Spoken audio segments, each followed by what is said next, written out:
Hi, everybody, and welcome to English for You. I'm Pat. And I'm Mike. And today we're talking about a particularly exciting kind of outdoor activity. It takes place in Europe. Have you ever been on any really cool sort of long outdoor adventures, big hiking trips or something? Not overnight, no, definitely not. I'm not much of a camper. Cool outdoor adventure. I went whitewater rafting twice. That was actually quite a lot of fun. Fun.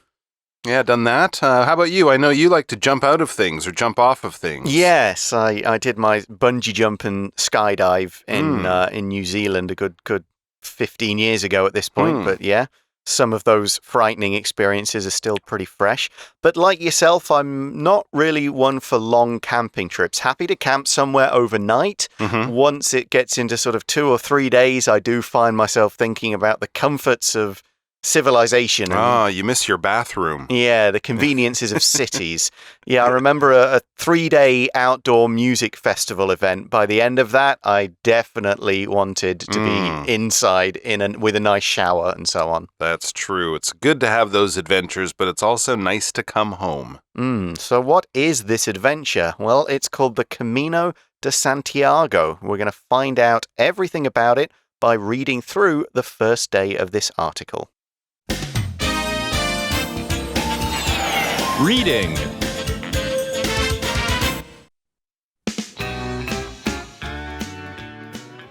Seeking adventure? Check out the Camino de Santiago. Are you looking for a new type of experience? Come to the Camino. The Camino de Santiago is a network of routes that start all over Europe. They come together in Galicia, Spain, where a cathedral is located. The Camino de Santiago was originally a religious pilgrimage, although there are many other reasons to go on it. For some, it's a walking holiday. Some see it as a challenge to improve their health and fitness. For others, it's a break from their daily lives to clear their heads. The trip usually takes 4 to 6 weeks. There are plenty of places to stop, eat, and rest along the way. People can walk alone, with a partner, or in a group. The Camino is known for its social environment, and strangers will often greet each other as they pass. The pilgrimage started in the 9th century. Upon the discovery of the remains of Apostle St. James the Great by a shepherd, a religious shrine was created. This shrine is now located in Spain's Cathedral of Santiago de Compostela. So we start off by saying, are you looking for a new type of experience? Come to the Camino.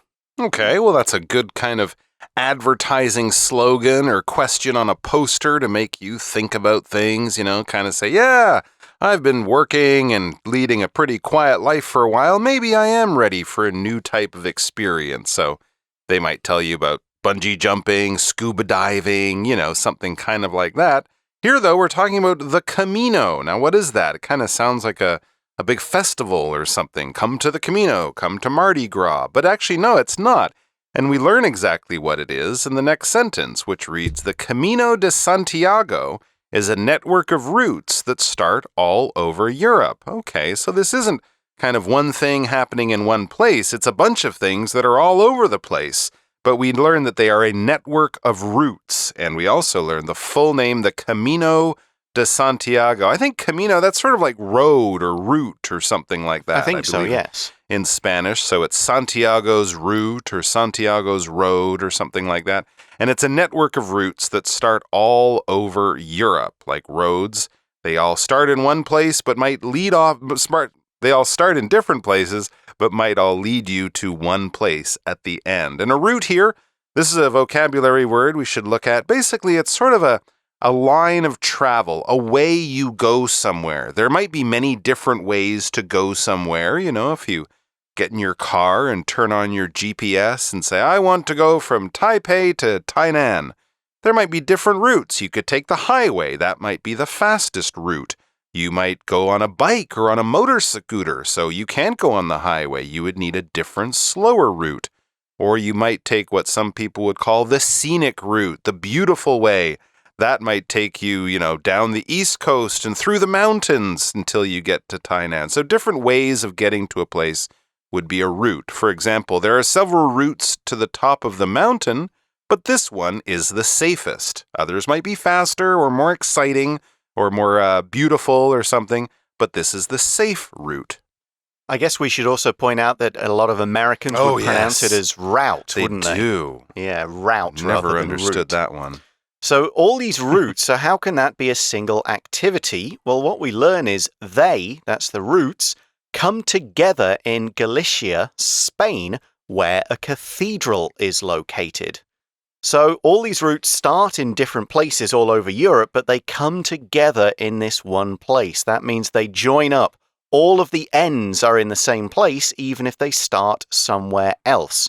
They'll all move, and there they go. They come together, they join up. Oh, kind of like how many different subway and train lines come together at Taipei Main Station. They all come from different places, but that's one place. They all sort of meet, join up, or come together. And they all come together, these routes of the Camino de Santiago, they come together in Galicia, Spain, and there's a big cathedral there. Okay, we're starting to get an idea of what this is all about. It sounds like there's sort of a religious history to the Camino de Santiago, and that's backed up by the fact that we're going to a cathedral, which is a really, really, really big church. Physically big, so they'll be much bigger than a local church in your town.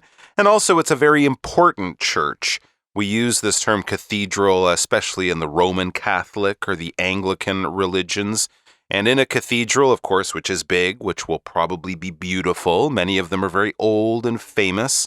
And also, it's sort of an important church because the bishop, which are some of the top leaders in many churches, think of them as sort of the vice president or something like that. If the Pope in Rome is the CEO, the bishops are the vice presidents or something like that. So important church officials work out of a cathedral, which is a big, important church. And this cathedral is located in Galicia. To locate something we often use this in the passive, it is located here, because it's where something is found, where it was built, where people go to find it. So this is just a word that's used to show you where something is. So we could say, for example, the Taj Mahal is located in Agra, India. And again, the passive voice there. And you're right, you can replace it with find or found or something like that. The Taj Mahal is found in Agra, India. All right, so that's where we're going. The cathedral in Galicia, Spain. We know all about that, but why are we taking this particular route? Well, the Camino de Santiago, we read, was originally a religious pilgrimage, although there are many other reasons to go on it. Okay, so for people who have been to Europe, especially Spain, or who are Catholic, go to church, they might know about this. But I think for people in Taiwan, if you think of the Matsu Pilgrimage that happens, I believe, is that in the spring? I think it's kind of April time. Right around April. So very religious people, will sort of go on a long journey by foot. Usually they'll walk, and they'll walk from one place to another, passing all these different temples and churches and religious places. That's the kind of journey that we're talking about here. You can do it for fun, but you can also do it if you're a religious person and, want to show your respect for God and all those other good things. Religious, that adjective has to do with religion. Anything that's about religion or church or praying or, anything like that, we would say it is a religious thing. A religious person is someone who goes to church. A religious object is something you might find in a church or is important to a religion. So this is the adjective for religion. For example, Christmas is a religious holiday, but Thanksgiving isn't. Yeah, there's no special reason to go to church on Thanksgiving for Americans. And as Mike mentioned, this is a pilgrimage, a journey to an important place that a believer is usually expected, maybe by themselves at least, to go on at least once in their life. Many Muslims will travel to Mecca for their pilgrimage. For the Christian religion, people would travel to Rome in the past to see that place. Jerusalem is a center for many religions to go on a pilgrimage to. And this one, people are going to this cathedral. It's a religious journey of some sort. But that's not the only reason why people do it, as we said. Yeah, absolutely. And pilgrimages, we should also mention, can be done for non-religious reasons. If you're a huge fan of manga or anime, you might say, I'm going on a pilgrimage to Tokyo to visit all my favorite studios where they, make comic books, or a person who's really into art might do sort of a pilgrimage through the museums of Europe to see the famous paintings of Picasso and Da Vinci. So there are other reasons, but it's sort of a journey of your a life journey, a journey of your interests or your character or something like that. Now, you're right. Many people do it for religious reasons. And of course, that's the way it started, as a religious pilgrimage.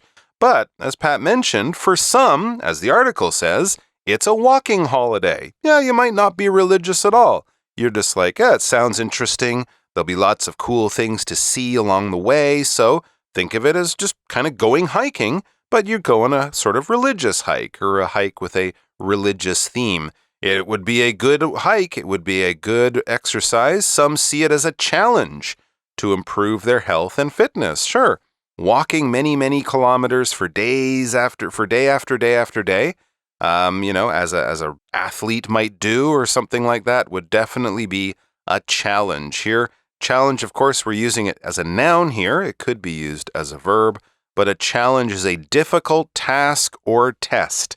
Something that someone asks you to do, something you sort of push yourself to do, but it's not going to be easy, right? Getting up in the morning and brushing your teeth is not much of a challenge. But if you want to get up early in the morning and, go to the gym for an hour before you brush your teeth, and you're kind of a lazy person, that would be a challenge. That would be a difficult task, a difficult thing to do, or a test you want to set yourself. For example, it will be a challenge for us to ride our bikes around Taiwan in 1 week, but I think we can do it. Well, that would kind of be like going on a pilgrimage, a long, long journey by bike or on foot.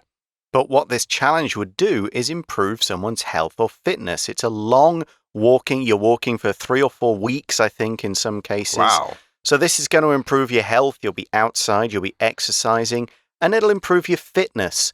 Fitness is the property, the quality of being in good physical condition. We say you are fit. If your fitness is good, you don't get tired easily. You can exercise for quite a long time and exercise pretty hard, rather than just go for a quick run and then that's it, I'm done for the day. If that was all you could manage, your fitness is not very good. That's right. So you can do it for religious reasons, to show your respect for God. You can do it for health reasons. Just to give yourself a physical challenge. And then we read for others, it's a break from their daily lives to clear their heads. So maybe some people are happily religious. They're happily going to the gym in their neighborhood they don't need it to do, they don't need to go on this journey for those reasons. They just need a break. They need a break from their daily lives to clear their heads, kind of like meditating or doing yoga, the way some people just like to go down to the beach and just look at the waves for a few hours. It helps them relax and think about things, deal with some of the problems in their life. It's just a good way to get away from things and have some time alone. Yeah, maybe find a new purpose, something like that. Yeah. So let's get on to what actually happens on this Camino. We see the trip usually takes 4 to 6 weeks. Okay. So I underestimated it, in fact. It's longer than I thought. Yeah, almost a month or even more. So I would say bring a really comfortable pair of shoes. That would be one tip. But here's the good news. There are plenty of places to stop, eat, and rest along the way. Okay, so it might not actually be a camping holiday.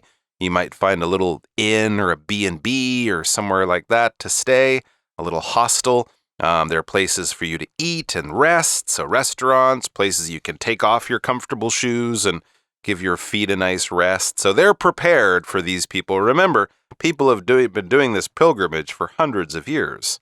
Now, along the way, when we use that phrase, basically we're saying during the journey, somewhere between A and B. If A is home and B is where we're going, anything we do between those places, we're doing along the way. So, for example, if you go to the airport, let's go and shop for some duty-free things along the way.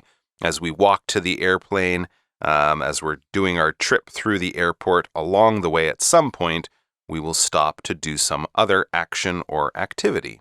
And we see that people can walk alone with a partner, or in a group. And people will often change and walk with some people for a while and then split and join a new group, or two people could decide, we're going to do this together. We're going to walk the whole way together, really get to know each other and stuff along the way. Sounds nice. Also, sounds very similar to Matsu, right? A lot of people go along that and make friends for life that they meet on the road or along the way. And it says the Camino is known for its social environment, and strangers will often greet each other as they pass. It's kind of an interesting thing when you're on a journey, especially if your journey takes you through sort of an empty area of the world. Anyone you meet will be very friendly and ask lots of questions. I remember driving across Canada, and every little gas station we stopped and, where are you going? Where are you from? And the guys would always say, well, be careful. And, nice to see you. Nice to meet you. That kind of thing. So it's a funny thing about going on trips. Often just the fact that you're on the trip means you have an instant friend with anyone else going along that same journey. So that's what the Camino is known for. It's kind of famous for that. That's something that is popular and something people like about it, and even a reason for people to go. I want to go and do this not because I'm religious, because I'm interested to meet the people that I will, run into and walk with along the way. If something is known for something, it's kind of famous for it. A lot of people know this about it. It's sort of a common idea that people have. Okay, so let's look at the history of some of the Camino. We see the pilgrimage started in the 9th century. So people have been doing this for over 1,000 years. Wow. But what was the reason for it? Well, a very interesting reason. It says, upon the discovery of the remains of Apostle St. James the Great by a shepherd, a religious shrine was created. That was the original beginning of this whole journey. They found the remains of this sort of leader from the church, this famous person in the church, St. James the Great. That would be the Santiago from the name of this whole journey. Right, and we've got our language in focus in this sentence, which is starting a sentence or a clause with upon. And we do this to show the moment that something happens, maybe a point in time that something took place, or that a change began, or something started. And we follow this clause with either a noun phrase or a gerund phrase. And then we often then give a consequence of what happened. So we could say, upon the birth of his first child, the man was filled with a new sense of joy and responsibility. So the moment is the birth of his first child. We then describe what that meant, and we use upon to show from that moment or at that moment. Here's another. Upon arriving at work, Jerry noticed that something was different. So that's when he noticed it, upon the moment, at the moment, on that very moment he arrived at work. All his coworkers had left for the Camino de Santiago. That would definitely be a different morning. And what did they find? It says here the remains. Remember, this is what this shepherd found. The remains of Apostle St. James the Great. As I mentioned, this apostle was very important in the Christian church, maybe one of the early followers of Jesus or something like that. But of course, this person had died long ago. That's why the shepherd found the remains of St. James. The remains, it's always plural because we're talking about what is left of a body. Usually a body that's been sort of lost or found somewhere out in the woods or something like that. After a war or some kind of disaster, they might find human remains near the place the plane crashed or near where the battle was. And occasionally in the woods, in the news, you'll hear a story about people in the woods, and they found the remains of someone who maybe had been missing for a long time. So we're thinking of the bones and the skeleton, what's left of a dead body after probably quite an amount of time. Those are the remains. Now, if it's someone you know, then you'll bury the remains, right? If it's a loved one who dies in the hospital, you'll take their body, their remains, and bury them and have a religious service or something like that. But notice, we always use the plural on this. It's not the remain of one person and the remains of two people. No, it's the remains of any number of people. For example, the police found the remains of 3 people in the building after the fire. And the person who found these remains was a shepherd. And the clue to what this means is in the word sheep herder. A shepherd is a sheep herder, someone who looks after sheep in the fields, make sure none of them wander off, make sure to bring them all back to where they live at the end of the day, often accompanied by a dog to look after the sheep. So we could say, for example, the shepherd and his loyal sheepdog kept the sheep safe from wolves. Well, that's exactly his job, so I'm glad he's doing that. And maybe he's tending his sheep somewhere near a shrine. It's possible because shrines are sort of holy places, places that are important for religious reasons, and they're often quite small. Now, a shrine probably wouldn't be on its own as big as a church, but inside a church, you might have several shrines to different gods or different important people or something like that. There might be one big shrine for the main god and a smaller shrine for saints or monks or, anyone else like that. But it's basically a place where you can pray, where you can leave a candle or something burning, where you can leave an offering of money or fruit or something like that. But not as big as a church. It doesn't even have to be a building. And actually, as you go hiking around in Europe and other places, often just on the side of a hiking path right up in the mountains, you might find a shrine put there by local people or the people who built the path or travelers, and you might stop there to pray at the shrine to keep you safe, for example. But it's a place where you can stop, a holy place where you can stop and do your prayers and maybe leave an offering of some kind. And we see as this article, or the first day of this article, finishes, this shrine is now located in Spain's Cathedral of Santiago de Compostela. So it was a shrine, a shepherd found some remains there, and then they built a big church around it and made it into this great big place, and that's where people go, sometimes to be visiting the remains as a religious thing, or just to take the walk, to experience it, to kind of find themselves on the journey. Now, in day 2, we're going to look at some of the different routes or routes you can take to get to this cathedral, but right now it's time for our For You Chat question.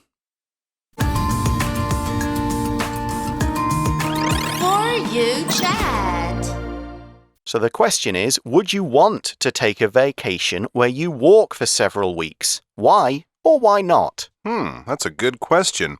I would say yes. Now, maybe it's because COVID-19 has kept us at home, but right now, any vacation sounds great to me, even a walking vacation. So I would say yes, but I would also say I would like to go with someone with more experience to help me buy the right things. And, also, I think with this kind of vacation, there's probably, this kind of travel, walking, there's probably a lot you can only learn by doing it. Do you know what I mean? Like how to make your bag comfortable, how to make your feet comfortable, sort of things that you might make mistakes with the first time. So if I could go with an experienced guide, absolutely, I think it might be interesting.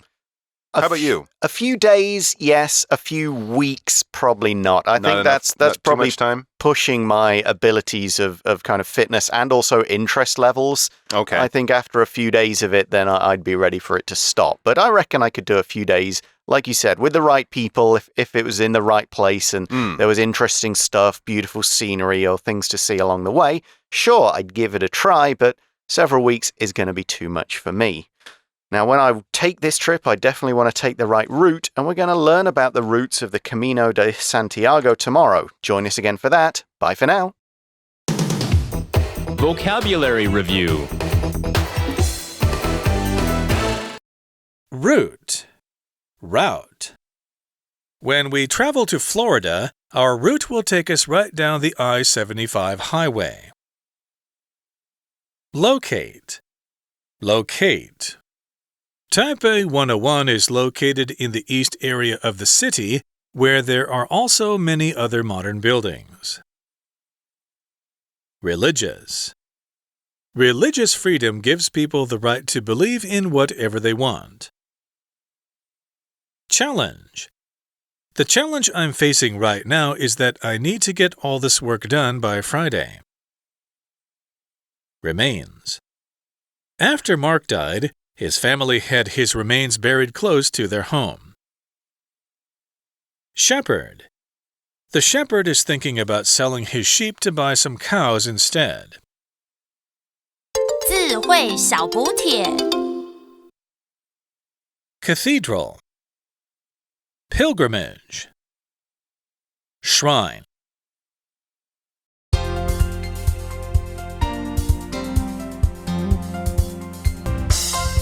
以上节目是由活用空中美语制作，活用空中美语杂志，请洽询全国各大书店。如欲索取试听教材，请来电02-2364-4000 02-2364-4000，或上网查询，网址是 www.english4u.net www.english4u.net